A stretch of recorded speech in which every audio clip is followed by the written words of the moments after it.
So I'd like to introduce you to someone who just over a year ago was sitting in a seat somewhere in this room and followed the system, as John was saying, and took action, and has got, as a result of taking massive action, has got a massive result. And I would like you to give an extremely warm Dealmakers welcome to...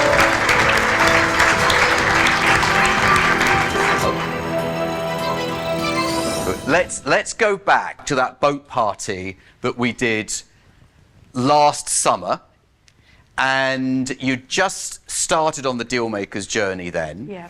What was your starting point? Tell us about your business at that point, Cara. When I joined the academy, I had one beauty salon, just myself and one other therapist, and we had a turnover around about 180,000. And were you enjoying it? No, I literally sat at my desk and thought, oh my gosh, if this is my whole entire, like the rest of my career, I will absolutely go crazy. I mean, don't get me wrong, I love the industry that I'm in, I still love treating clients, but in terms of excitement and growth, I just didn't feel I was going to get to those numbers that I really wanted to get to have the life that I really wanted, just with me one business and one other employee. So that's when I came across you. Okay, fantastic. But at first you were cynical, right? Definitely. I think I saw a Facebook ad that you did first, and it said, you can buy business with no money. And I just thought, well, that's ridiculous, if I'm honest.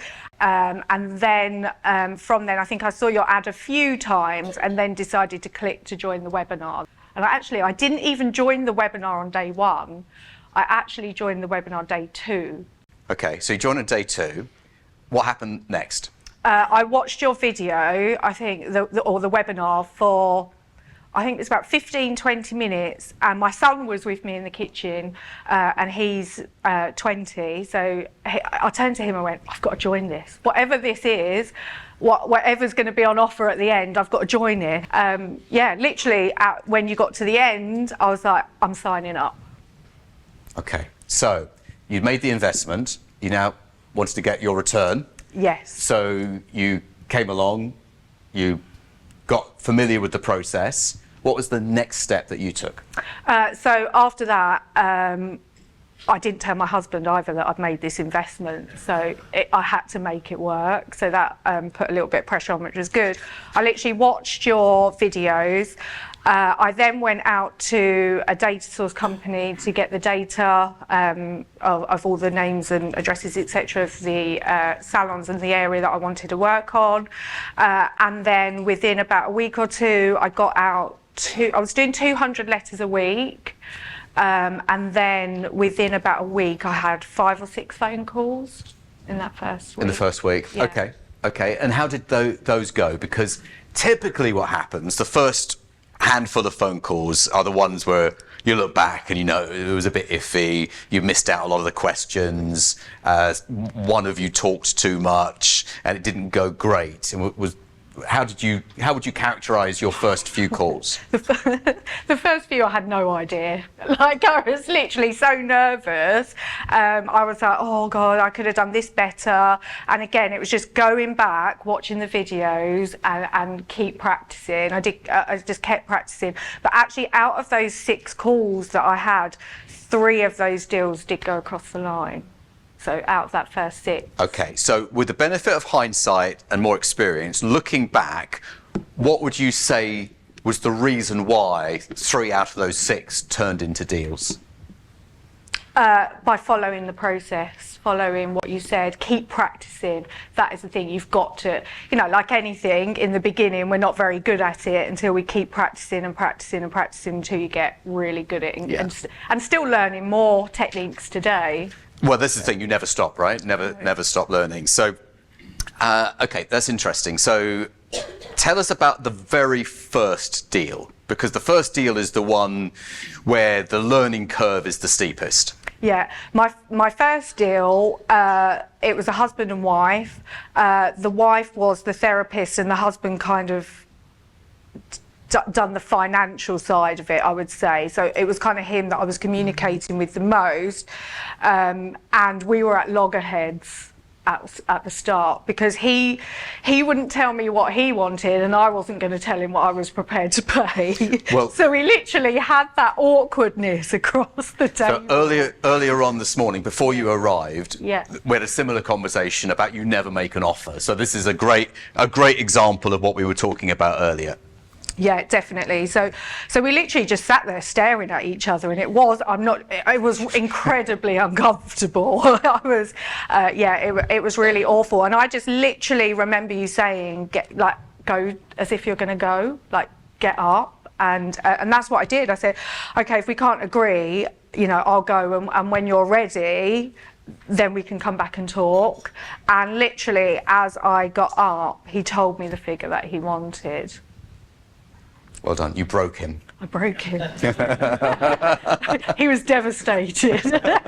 Now, here's a question you may not have been asked before. Was the number that he said higher or lower than the number that was in your mind? Because we've all got something in our minds. Higher. Yeah, he had. He said something a lot higher. Yes. Okay. So what happened next? I just sat there and had a disappointed face.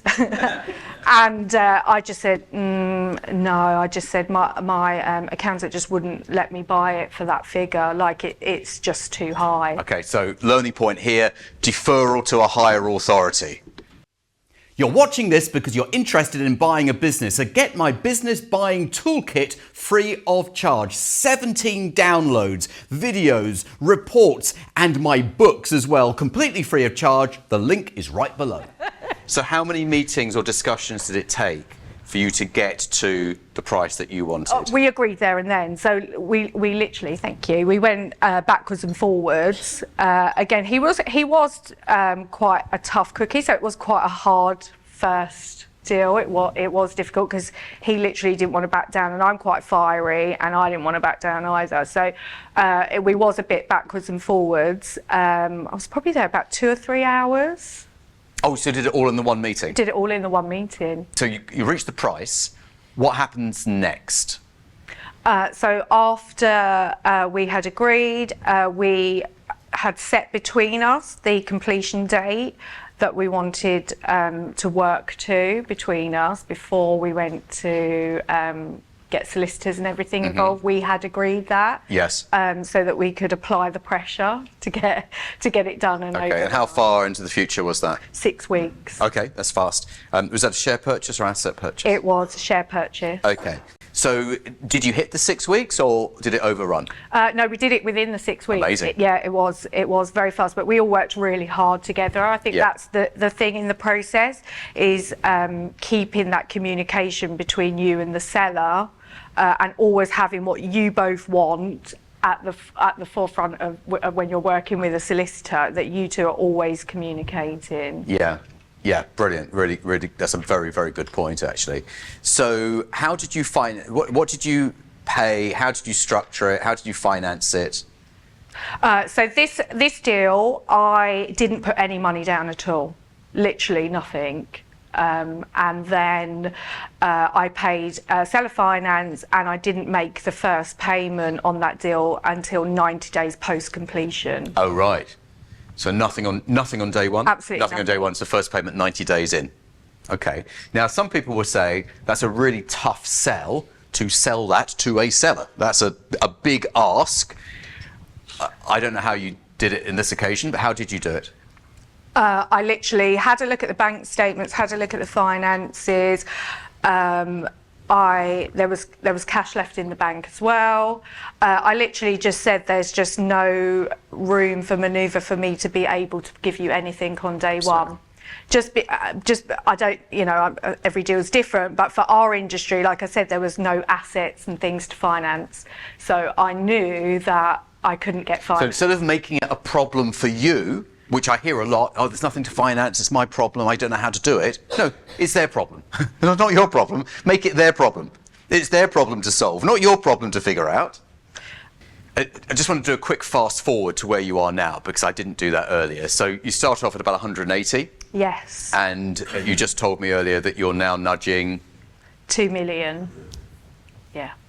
Pretty good. Yes. So your life has changed considerably because your role has gone from being the person working in the business to now the person working on the business. I'm guessing you're not doing any treatments yourself anymore. Very, very few now. So what is the biggest difference for you running a 180k business to running a £2 million group of businesses?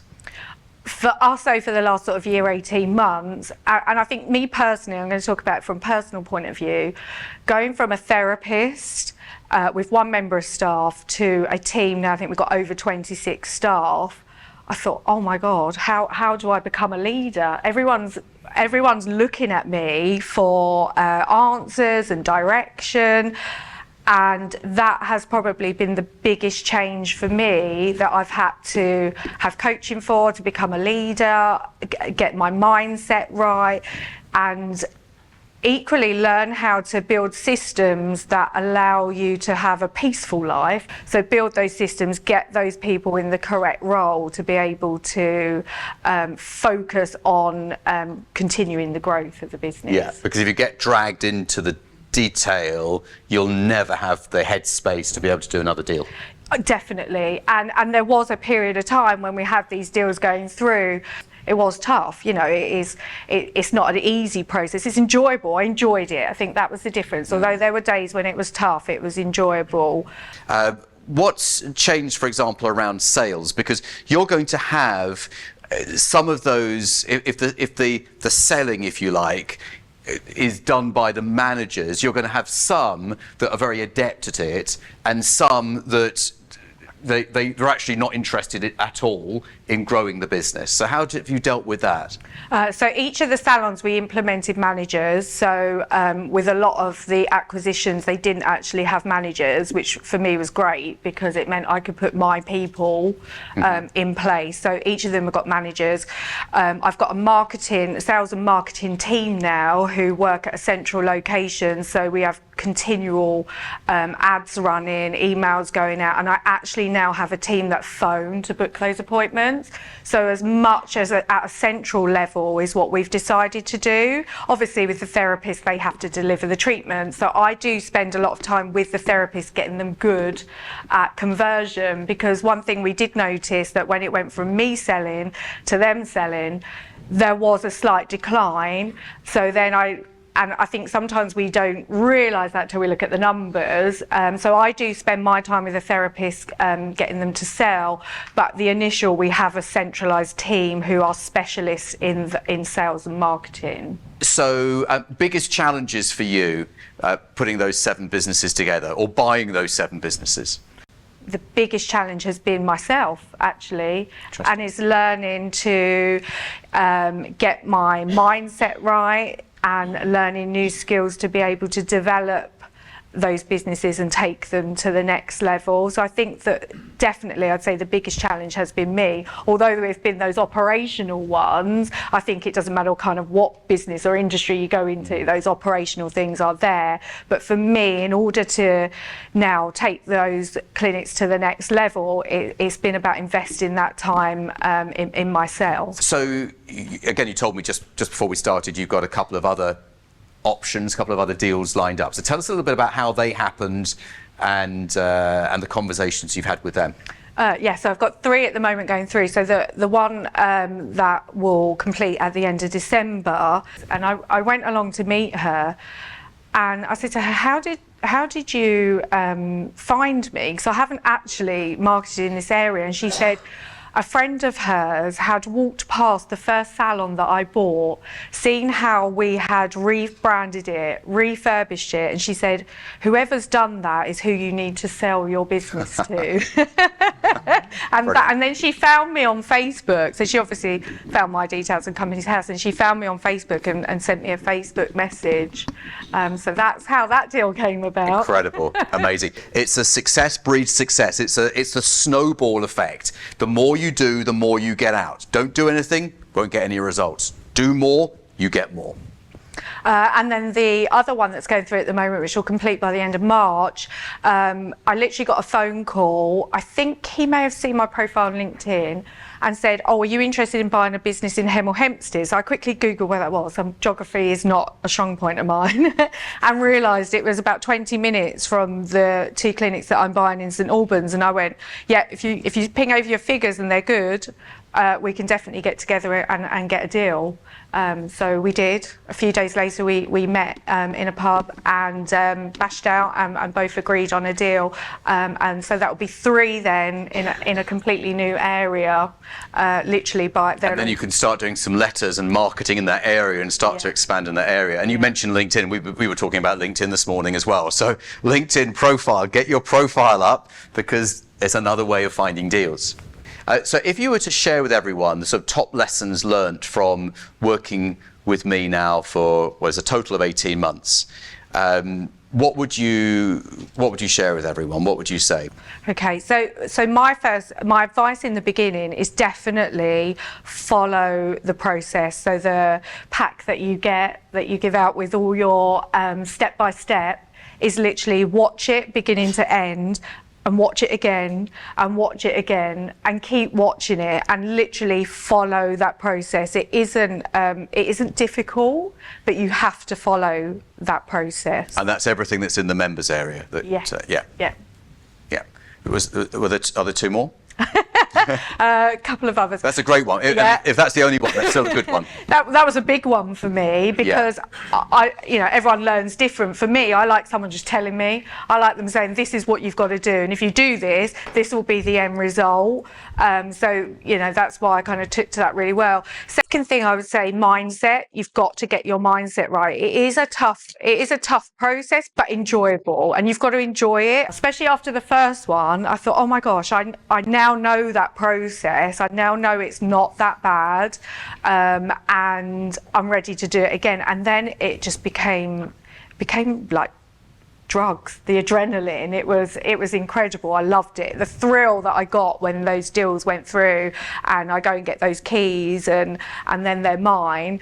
Third one, I would definitely say, when you do your first acquisition, what I didn't do, which if I could go back in time I would do again, I would change, is start putting your systems and processes. Even if you don't have other deals in the pipeline, start looking at how you're going to create your operational manuals. And I drew it out. I drew my dream team out on a piece of paper, so I knew that when I got to different financial points in the business, who I would employ to do that, who I would want to do that, and I would definitely have that map before you start moving on to other deals, so that when they come in, you know what your strategy and your plan is to build and pull them all together.